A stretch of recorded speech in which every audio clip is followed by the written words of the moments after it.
Welcome back to Business Edge. Nigeria is working to align its tax structure with the Sustainable Development Goals framework, which promotes gender equality in taxation. With this, experts believe will enable the country achieve gender-responsive tax systems. So joining us to discuss the significance of this and how gender-responsive tax systems empower businesswomen is Foluke Ademoku, Chair, Advocacy Committee, Association of Nigerian Women in Business Network. Thank you so much for taking the time out to join us today. Let's just jump right in. How would you define tax equity in the context of promoting women's economic empowerment? Well, thank you so much for having me. It's good that we are having this conversation.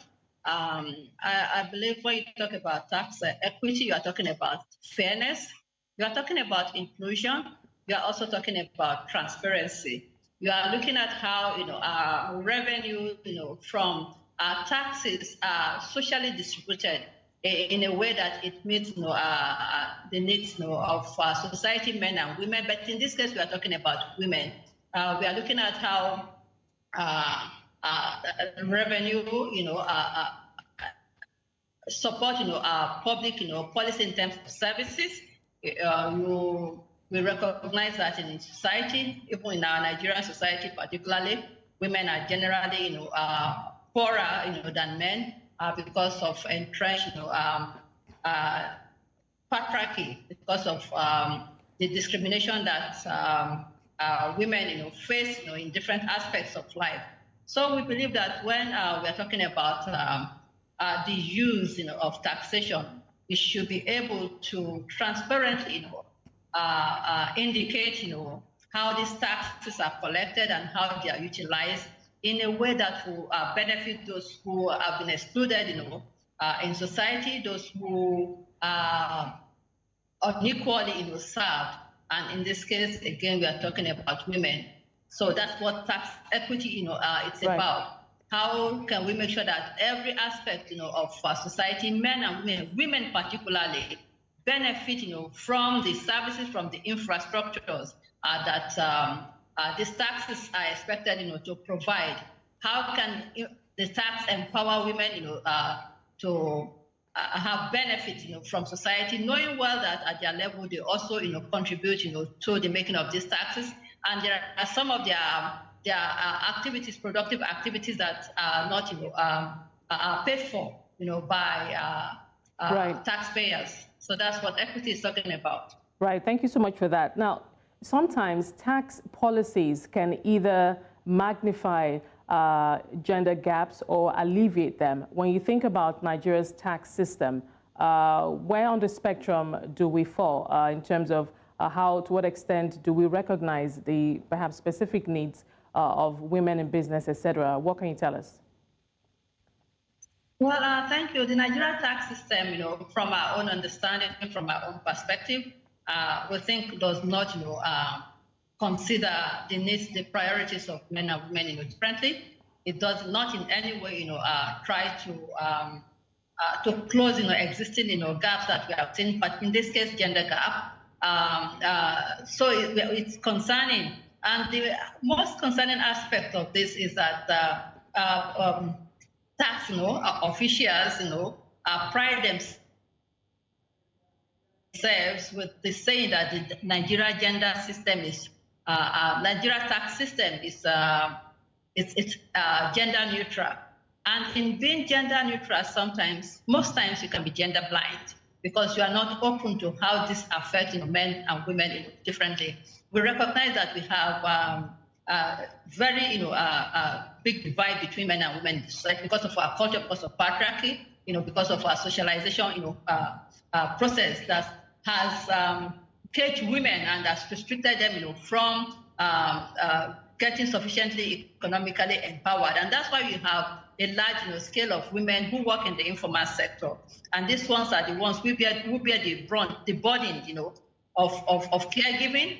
They bear the burden of taxation because at that level, you see that taxes at local government, the Nigerian tax system is decentralized, federal, state, and local. And this provides opportunities for non-state actors, to abuse women, and that's something that we take seriously as women, entrepreneurs. And when I say women entrepreneurs, I mean women in business and women professionals. We take it seriously because there have been wide cases of abuse, and that's something that I'm happy that we are having this platform to bring to the attention of Nigerians and also attention of the people who take decisions right. as regards the tax system. And we're also looking at the issue of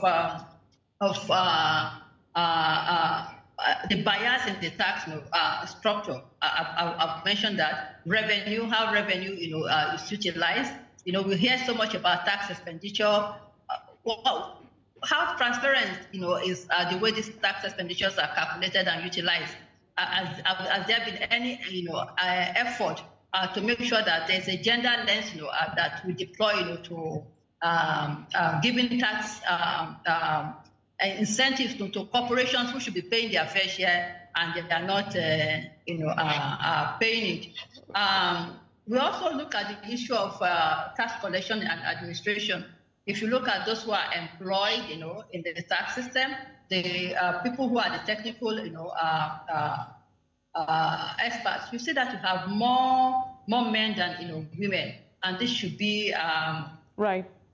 concerning. It should be concerning to everyone who is in that.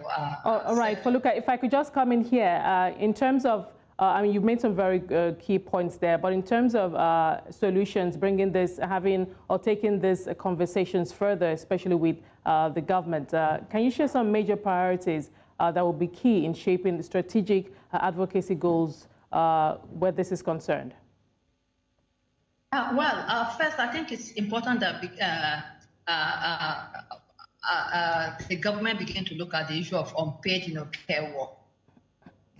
You see that women are the ones who, take care of this reproductive, function in the home, and it affects, their productive capacity because they spend so much time. They have time constraints, working on childcare, on giving care, to family, that they don't have so much time, even to educate themselves or to get involved in productive activity.